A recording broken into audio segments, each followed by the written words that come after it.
أعوذ بالله من الشيطان الرجيم.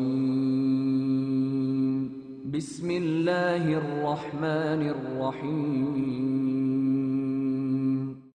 شبكة السلف الصالح تقدم. وأما العقل فلأن الإنسان العاقل لن يتصرف أبدا في شيء محرم، لأنه يعلم سوء النتيجة والعاقبة. وإن الإنسان العاقل لن يتصرف في شيء مباح حتى يتبين له ما نتيجته وماذا يترتب عليه. وإذا كان النبي صلى الله عليه وسلم قال: من كان يؤمن بالله واليوم الآخر فليقل خيرا أو ليصمت، فجعل النبي صلى الله عليه وسلم من مقتضيات الإيمان وكماله أن لا يقول الإنسان إلا خيرا أو يسكت. فكذلك يقال إن من مقتضيات الإيمان وكماله أن لا يفعل الإنسان إلا خيرا أو ليمسك.